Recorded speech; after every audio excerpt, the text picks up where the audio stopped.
कमर पर रखें। सांस छोड़ें तथा सिर को धीरे धीरे आगे की ओर झुकाएं और थोड़ी को छाती से स्पर्श कराने का प्रयास करें। सांस भीतर लें तथा सिर को उतना पीछे ले जाएं जितना आराम से जा सके और सांस भीतर लिए हुए सिर को वापस आगे लाएं। गर्दन को बाहिनी तथा दाहिनी ओर झुकाना। सांस छोड़ें तथा सिर को धीरे धीरे दाहिनी तरफ झुकाएं। सामान्य स्थिति में लाएं। दाहिनी और बाहिनी ओर घुमाना।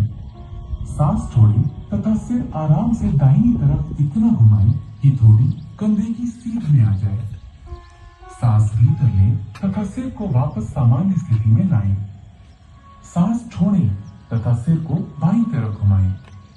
सांस भीतर लें तथा सिर को वापस सामान्य स्थिति में लाएं। घुमाएं। सिर नीचे की ओर जाते समय सांस छोड़ें। सिर को घड़ी की सुइयों की विपरीत दिशा में घुमाएं। गर्दन के चारों ओर खिंचाव, गर्दन के जोड़ों और मांसपेशियों के शिथिलन तथा गर्दन के तनाव के दूर होने की अनुभूति करें। गर्दन में दर्द और स्पॉन्डिलाइटिस की शिकायत वाले लोगों को यह व्यायाम आराम से करना चाहिए। स्कंद संचालन। दोनों पैर परस्पर मिले बल में वापस लें। स्कंद चक्र। सीधा खड़े हो जाएं। बाएं हाथ की उंगलियों को पूरी तरह चक्राकार घुमाएं। आगे की ओर कोहनियों को घुमाते हुए वक्ष स्थल के सामने स्पर्श कराने की कोशिश करें और जब कोहनियों को घुमाएं तो उन्हें कानों के समीप ले जाने की कोशिश करें। इसी तरह विपरीत दिशा में भुजाओं को खींचते हुए घुमाएं और कोशिश करें कि इस दौरान भुजाएं शरीर को स्पर्श करें। इस क्रिया को बाएं से दाएं अर्थात घड़ी और स्कंद क्षेत्र की तंत्रिकाएं स्वस्थ रहती हैं। यह अभ्यास गर्दन की रीढ़ की हड्डी की अपकर्षक अर्थात सर्वाइकल स्पॉन्डिलाइटिस बीमारी को दूर करने में सहायक है। धड़ को घुमाना। पांवों को परस्पर 2 फुट की दूरी पर रखें। दोनों हाथों को छाती की ऊंचाई तक इस प्रकार उठाएं कि दोनों हथेलियां। अब सांस छोड़ें। शरीर को बाईं तरफ इतना घुमाएं कि दाहिनी हथेली बाएं कंधे को स्पर्श कर ले। सांस भीतर लेते हुए वापस लौटें। पुनः दोहराएं। सांस लेते हुए धीरे धीरे करें। मेरुदंड या डिस्क। घुटनों को चलाना। सांस भीतर लें। अपनी भुजाओं को कंधों तक उठाएं। सांस छोड़ें। घुटने मोड़ें तथा अपने शरीर को शून्य की मुद्रा में नीचे लाएं। सांस भीतर लें और शरीर को सीधा करें। 2 बार और दोहराएं। इस व्यायाम से घुटने तथा कूल्हे के जोड़ मजबूत होते हैं।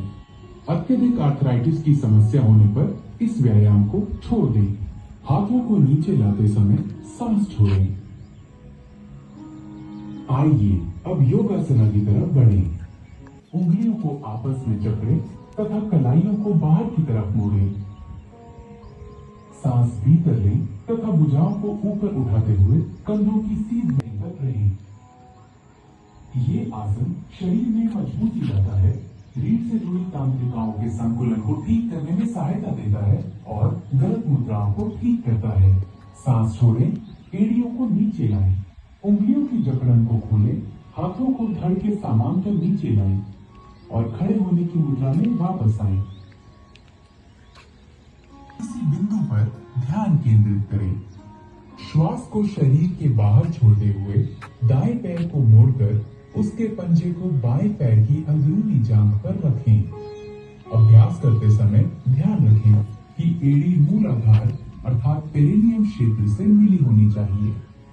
गहरी श्वास लेते हुए दोनों हाथों को ऊपर की ओर ले जाएं और हथेलियों को परस्पर मिलाएं। इस स्थिति में 10 से 15 सेकंड तक रहें।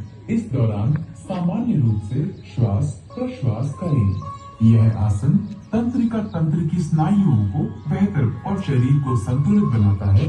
आर्थराइटिस रोग से ग्रसित होने पर इस आसन का अभ्यास ना करें। श्वास छोड़ते हुए हाथ, श्वास खींचते हुए दोनों हाथों को ऊपर की ओर ले जाएं और हथेलियों को परस्पर मिलाएं।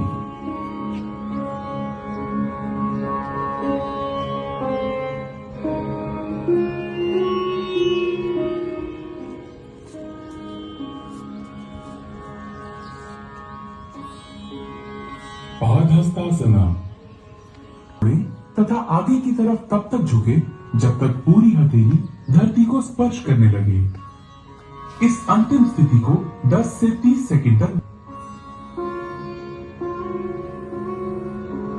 वज्रासन में बैठ जाएं। घुटनों के बल खड़े हो जाएं। हाथों को कमर पर इस प्रकार रखें कि अंगुलियां जमीन की ओर हों। कोहनियों एवं कंधों को समानांतर रखें। अब सिर को पीछे की तरफ झुकाते हुए ग्रीवा की मांसपेशियों को खींचें। श्वास को अंदर खींचते हुए धड़ को जितना संभव हो सके उतना झुकाएं। श्वास बाहर छोड़ते हुए इस स्थिति में शिथिल हो जाएं। सामान्य रूप से श्वास प्रश्वास रुकें। इस योगाभ्यास से पीठ और गर्दन की मांसपेशियां मजबूत होती हैं। कब्ज एवं पीठ दर्द से मुक्ति मिलती है। श्वास खींचते हुए वापस वज्रासन में बैठ जाएं। शिथिल हो जाएं। पीछे की ओर झुकें। धीरे धीरे दाहिने हाथ से दाहिनी एड़ी और बाएं हाथ से बाईं एड़ी को पकड़ने का प्रयास करें। इस बात का ध्यान रखें कि पीछे झुकते समय गर्दन को झटका ना लगे। उष्ट्रासन दृष्टिकोण में अत्यंत लाभदायक है। यह पीठ एवं गर्दन के दर्द से आराम दिलाता है। यह उदर एवं नितंब की वसा को कम करने में सहायक है। उच्च रक्तचाप, हृदय रोगी व हर्निया के मरीजों को यह आसन नहीं करना चाहिए। श्वास खींचते हुए पुनः वज्रासन में बैठ जाएं। शिथिल अवस्था की यह तनाव और गुस्से को कम करने में सहायक है। सांस भीतर खींचें और उठें। सांस छोड़ें और वज्रासन में वापस आएं। अपने पैरों को वापस विश्रामासन में लाएं। ऑस्टियोआर्थराइटिस के रोगियों को यह सावधानी के साथ करना चाहिए।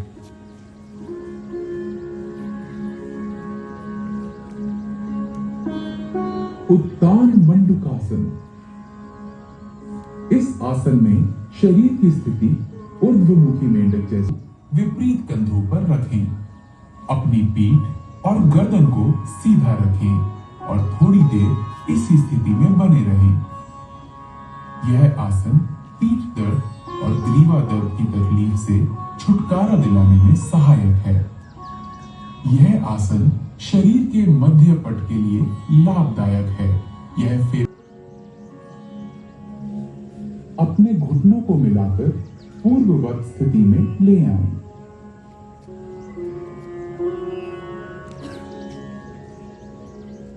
वक्रासन। वक्र का अर्थ है टेढ़ा या मुड़ा हुआ। दाहिनी टांग को मोड़े और दाहिने पैर को बाएं घुटने के साथ रखें। बाहर निकालें। पैरों को सीधा फैलाएं। अब वापस आएं और विश्राम आसन में विश्राम करें।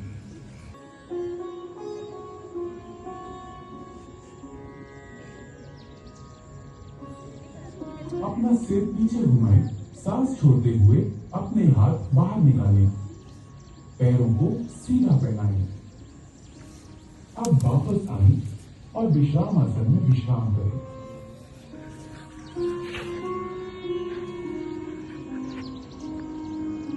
मकर आसन। मकर का अर्थ है मगरमच्छ। पेट के बल इस प्रकार ले जाएं कि टांगे एक दूसरे से दूर हों तथा पैर बाहर की ओर हों। दोनों बाहें मोड़ लें तथा दाहिने हाथ को बाएं हाथ पर रखें। अपने सिर को हाथों पर रखें। आराम करें। यह मकर आसन है। यह आसन सभी अधोमुखी मुद्राओं में विश्राम के लिए किया जाता है। यह पीठ के निचले हिस्से में दें। अब टांगों को आपस में जोड़ें और बाहों को खींचें। कहां से? माथे को भूमि पर रखें।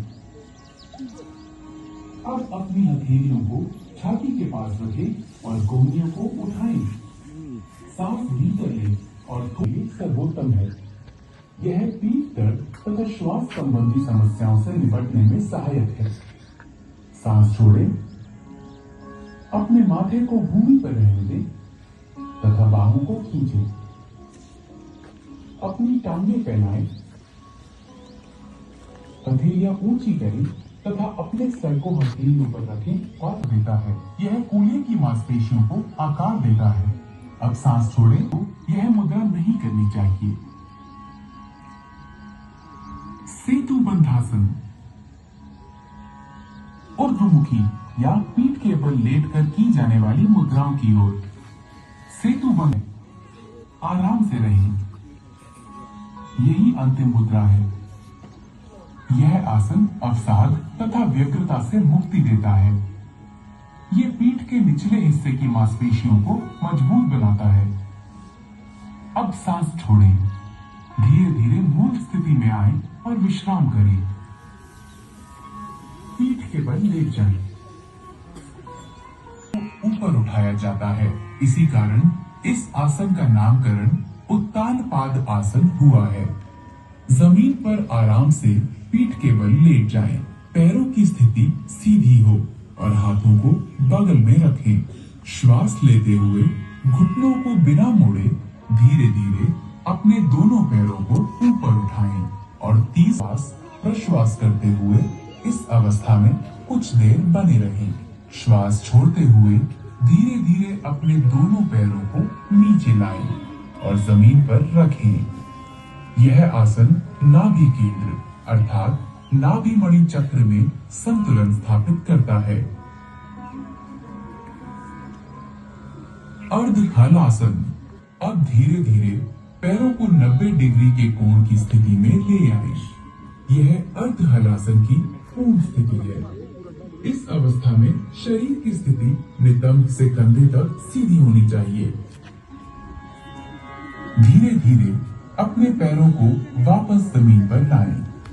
ध्यान रहे वापसी की स्थिति में सिर ताजगीपूर्ण और निश्चिंतता की अनुभूति होने तक इस अवस्था में रहे। यह आसन सभी प्रकार के तनावों से मुक्ति देता है और शरीर तथा उसके परिणामों के प्रबंधन में बहुत सहायक है।